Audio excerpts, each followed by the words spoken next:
In a twist of fate, the Ukrainian president has declared his willingness to build bridges with the American leader, promising swift steps toward peace. With firm resolve, he reveals plans to fly next week to a Middle Eastern haven for talks after a heated clash at the presidential residence. Next week, the Ukrainian leader vows to sit down for peace talks with American officials, promising to work hand in hand with them. His words, calm amid conflict, shine with hope for a swift end to hostilities. Early on Monday, he is set to journey to a land famed for its age-old traditions, where he will meet a high-ranking prince to open new dialogue channels.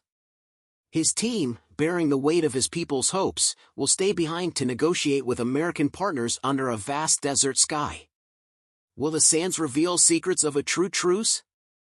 Across the ocean, the American leader has begun a risky second term, flipping old policies and stirring tensions that unsettle long-standing alliances. The move risks tearing apart ties with old friends in Europe. Echoes of past showdowns resound in power corridors, leaving many to wonder, what comes next? In a scene like a wild storm, the two leaders clashed in the executive mansion.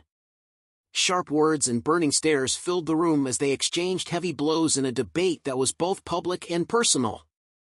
This encounter cast a long shadow, leaving onlookers with awe and anxiety. What secrets does this storm hide? In the wake of that clash, Washington pulled back key intelligence from Kyiv, a move that could weaken the Ukrainian military's drive. At the same time, the American leader halted new military aid, urging the Ukrainian head to join talks to end the war.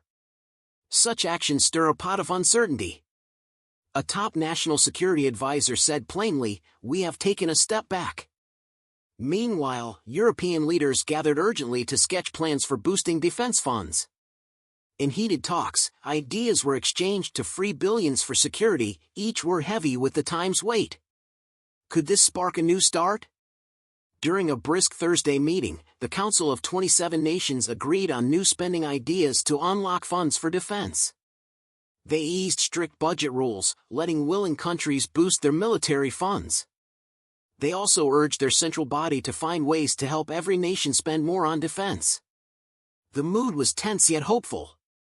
Officials estimated that these measures might free up nearly €650 billion, a sum large enough to change the security game. Along with this, a generous loan offer worth €150 billion was proposed for new equipment. Staff at the union's headquarters were urged to study the plan quickly. What move will come next? Even with the American leader stepping back, the Ukrainian president made his stance clear earlier in the week. In a heartfelt social media post, he said he was eager to set things right and called the clash regrettable. His message was simple, honest, and full of determination and regret. Is this a new beginning? He added that he wished for a ceasefire on the ground, in the skies, and on the seas, a pause on missiles, drones, and bombs that hurt daily life.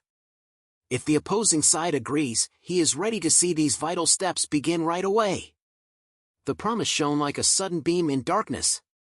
Not long ago, after a bitter clash at the presidential residence, the Ukrainian leader was forced to leave without finalizing a crucial minerals deal. As worries grew that his nation might crumble without support, he turned to social media in a dramatic twist. His post admitted that the Washington meeting did not go as planned and expressed regret over the mishap. Was this the turning point everyone feared? In his follow-up, he stated that no one wants endless conflict. His nation is ready to return to talks and forge a peace that lasts. We deeply appreciate the support we have received and remember the moment when crucial aid turned the tide, he said. His words carried both gratitude and a firm call to act, urging a swift end to the war. The stage is set, but what will the next move be?